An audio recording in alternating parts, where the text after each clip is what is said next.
The knock came just past midnight. 3 sharp taps. No doorbell. I opened it half asleep. She stood there, barefoot, hoodie zipped to her chin. A split lip, swelling cheek, one eye red. My daughter. She didn't speak, just stepped inside and collapsed into my arms like she hadn't seen safety in days. "Dad, help me." I didn't ask who did it, not yet. I held her tighter than I ever had. When she finally slept, I called her mother. My wife answered, flat tone.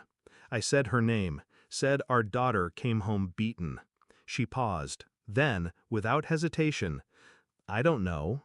Cold, calculated, no shock, no panic. And I knew right then she wasn't surprised. She was covering for someone. I stared at the phone after it clicked silent. Her voice played on a loop in my head, so distant it didn't sound human. "I don't know." That wasn't denial, that was indifference. I sat at the edge of my daughter's bed, watching her breathe. Something in me snapped inward, quietly. I didn't feel rage, I felt clarity. This wasn't a mistake. This wasn't a drunken misunderstanding. This was planned, permitted, protected. And the bruises weren't new, they were old ones resurfaced. Beneath makeup, hidden under sleeves. Covered by someone who knew how to lie with her eyes. My wife had always been cold, but I never thought she'd let the rot spread to our daughter. But that's the thing about betrayal. You only notice the leak after the house smells like mold. The next morning, she asked me not to tell her mother. I told her I wouldn't, but I didn't promise the same for her family. I started with her phone. My daughter never deleted anything. Screenshots, texts, voicemails, a digital breadcrumb trail of silence. One message from my sister-in-law, "Tell him, if he finds out, we'll lose everything." Another from her uncle, "Don't be dramatic, you knew the rules." Rules. I searched deeper. Financial transfers from my wife's joint account, monthly, same amount, same day. Bribes, hush money. A single photo killed the last of my doubt. My daughter, 16, in a room I didn't recognize. Her uncle behind her, hand on her shoulder, smile forced, eyes pleading. I felt my heartbeat slow, not speed up.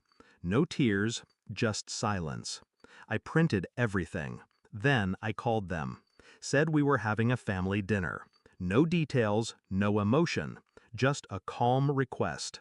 They all agreed, like snakes coming home to the den. They sat at my table, laughing, drinking wine, acting like blood wasn't on their hands. My wife beside them, eyes darting. She hadn't looked me in the eye since she walked in. I stood, dropped the folder on the table. Photos, messages, transfers, all of it.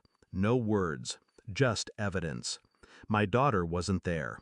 I'd sent her to her aunt's. A real one, safe. One by one, the smiles fell. My wife's sister stood, voice shaking. "You don't understand." I raised a hand, not in anger, in warning. "You allowed this," I said, quiet, final. Her father leaned forward. "You're making this ugly." I looked at him, long, hard. And then I said the one thing I'd held back. "She's not your granddaughter." The room cracked open in silence. Only my wife flinched. Only she knew what I meant. I turned to my wife. "You remember that trip to Denver, 12 years ago?" Her face drained. I nodded slowly. "I did the math, did the test. She's mine, but not biologically yours." Gasps, stares, confusion. Her family looked at her like they'd just seen her for the first time. She stammered, "I raised her." "No," I interrupted. "You used her, lied to her, protected monsters for money and image." I pushed the final page across the table. A court filing, custody, restraining orders, criminal charges. "You don't need to speak," I said. "The law will."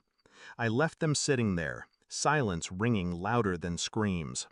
My wife called after me. I didn't turn back. That chapter was closed, and it was written in ink too dark to erase. It's been 3 months. She's healing, slowly, quietly. Some nights she still cries, but I sit outside her door, not because I don't trust the world, because she deserves someone who sees the shadows coming. I don't speak to her mother. Court date's coming. Her family's collapsing in slow motion. Good. They built their kingdom on silence. Now it rots in public. I don't need revenge. I just needed her to know that someone believed her, and someone burned everything that hurt her to the ground. She calls me Dad with a different tone now, like the word means safe. The truth didn't just set her free, it destroyed every lie that tried to own her. And I'll never let the darkness knock on her door again, because next time, I won't answer with mercy.